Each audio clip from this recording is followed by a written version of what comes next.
Alors tout d'abord, ce que je souhaiterais dire, c'est que l'artisanat a une vraie capacité de résilience, particulièrement sur ce territoire, puisque quand on regarde les chiffres, nous avons vu, on continue à créer des entreprises sur ce territoire, des chiffres qui sont très intéressants, plus de 3000 entreprises créées dans le secteur de l'artisanat en 2022, des taux de survie d'entreprises qui continuent à progresser, donc ça veut dire que la pérennisation des entreprises continue, et malgré tout, effectivement, on évolue dans un environnement très compliqué et très difficile.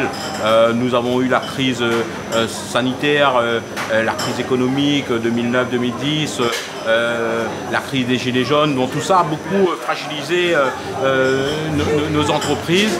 On a bien entendu aussi les coûts des matières premières qui ont augmenté, le coût de l'énergie, même si à La Réunion on est un peu moins touché, mais malgré tout ce coût de l'énergie augmente. Là au mois de février, EDF prévoit d'augmenter de 15% son énergie et ses factures, et donc ça aura un impact très important, et particulièrement sur ces métiers, puisque aujourd'hui on est dans une boulangerie-pâtisserie ici, et 15%, quand on paye 50 000 € de facture d'électricité par an, 15%, ça fait beaucoup. Donc ça veut dire que oui, effectivement, un secteur qui est résilient, mais qui de plus en plus a de la peine à pouvoir, je dirais, continuer à fonctionner dans des bonnes conditions. C'est pour ça que nous, à la Chambre de métiers, nous continuons à développer l'ensemble des outils. Tout d'abord, je l'ai dit tout à l'heure, notre web TV qui va être mise en place cette année pour pouvoir donner plus d'informations à nos artisans en direct, à travers des forums, avec nos partenaires. On va faire témoigner des chefs d'entreprise. Voilà, donc cette volonté de continuer je dirais, à donner beaucoup d'informations pour oxygéner nos entreprises, de leur permettre d'avoir tous les éléments qu'il faut.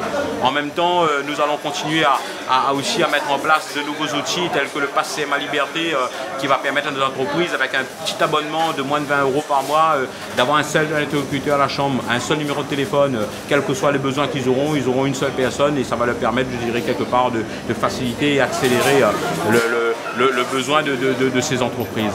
Un sujet aussi sur lequel nous allons beaucoup travailler cette année, cet accompagnement de proximité des entreprises. Vous savez que de plus en plus d'entreprises aujourd'hui nous interpellent sur les problématiques pour payer leurs charges. Vous savez, il y a beaucoup de choses qui ont été décalées dans le temps.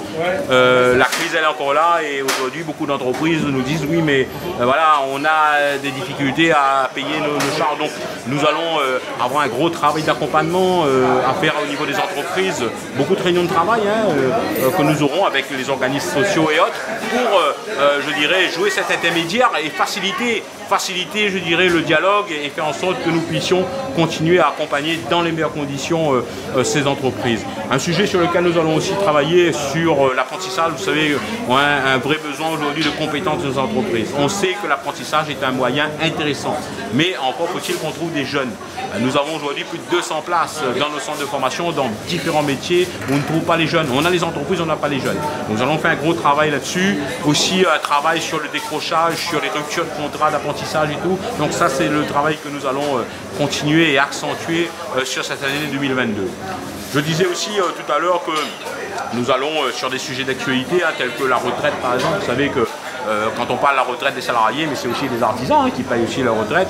C'est un sujet important pour nous, sur lequel nous avons commencé depuis un certain nombre d'années de faire des propositions. Nous allons continuer à le faire, je le disais tout à l'heure, puisque quand on regarde la retraite minimum, oui, c'est important pour nous, pour les artisans, mais quand on parle du nombre d'annuités, beaucoup d'artisans ne vont pas atteindre ces annuités, puisque les caisses de retraite ont été installées très tard ici à La Réunion. Dans les années 80, avec des délégations, on n'avait qu'une seule personne pour traiter des milliers de dossiers, et donc beaucoup d'entreprises n'étaient pas à jour à ce moment-là. Donc les entreprises ont continué à cotiser, on n'a pas en tout cas le nombre d'annuités qu'il faut, donc ils ont commencé à cotiser très tard. Donc là aussi, ce que nous allons demander, à ce qu'on tienne compte de ces particularités dans les départements d'outre-mer, et que nous, pour avoir une retraite minimum, on ait moins d'annuités à payer. Il faut tenir compte des situations. Les caisses étaient présentes au niveau national depuis très longtemps, dans les départements d'outre-mer, non. Si je prends l'exemple de Mayotte, les caisses se sont installées au niveau de la retraite il y a quelques années, quoi. Donc quelque part, ces entreprises sont pénalisées. Donc nous allons travailler aussi là-dessus, parce que c'est important. Une entreprise qui travaille toute sa vie, mais c'est normal quand elle arrive à la retraite qu'elle puisse, je dirais, avoir une retraite décente pour pouvoir continuer à vivre dans des bonnes conditions. Donc ce sont des sujets importants pour 2023, hein, donc quelques sujets sur lesquels nous sommes aujourd'hui. Donc nous voulons rester bien entendu dans un état d'esprit positif, hein, c'est important, mais malgré tout nous alertons en disant que nous avons un secteur aujourd'hui qui représente plus de 53 000 actifs dans l'artisanat. On fait vivre 53 000 familles en direct à La Réunion. 53 000 familles, hein, donc un Réunionnais sur deux, ça représente à peu près 200 000 Réunionnais quand on compte à peu près 3-4 Réunionnais par famille. Donc ça fait 200 000 Réunionnais. On fait vivre 200 000 Réunionnais ici à La Réunion, en direct. Nous avons, je dirais, un chiffre d'affaires qui est important, l'artisanat à La Réunion. Hein, dans notre économie, ça représente 2,2 milliards à La Réunion, l'artisanat. On est des entreprises de proximité, on crée du lien social, on crée de la proximité. Dans une entreprise telle que celle-là, eh bien, les clients ils peuvent venir, ils ne sont pas très loin, il n'y a pas besoin de beaucoup de déplacements pour se faire, surtout en ce moment avec les problématiques de déplacement, le coût que ça a pour se déplacer. Donc nous sommes des entreprises de proximité, nous rendons un service de proximité à notre population, nous créons des emplois de proximité, nous contribuons énormément à notre économie et donc pour tout cela, eh bien, il faut qu'on soit écouté, il faut qu'on soit entendu pour pouvoir continuer, je dirais, à servir notre population, à servir notre territoire.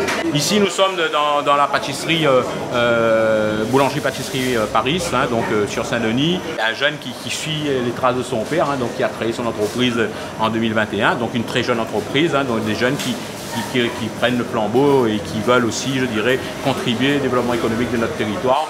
Donc j'ai souhaité là aussi mettre en avant, je dirais, ces jeunes hein, qui travaillent hein, pour le territoire. Ces métiers qui sont en grande difficulté en métropole, un peu moins ici, mais malgré tout, il faut qu'on soit vigilant parce que le coût des matières premières a beaucoup augmenté ces dernières années. On a des difficultés à trouver des compétences.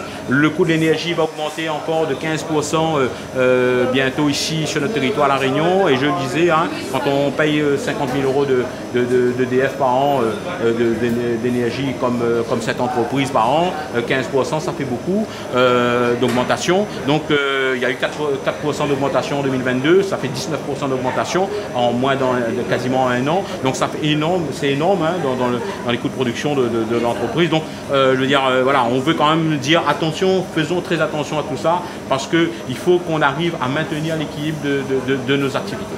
Donc effectivement, c'était une très belle année. Hein, donc aujourd'hui c'était les vœux à la presse, mais c'était une très belle année de manière un peu plus large à l'ensemble de nos entreprises et à l'ensemble de la population de La Réunion.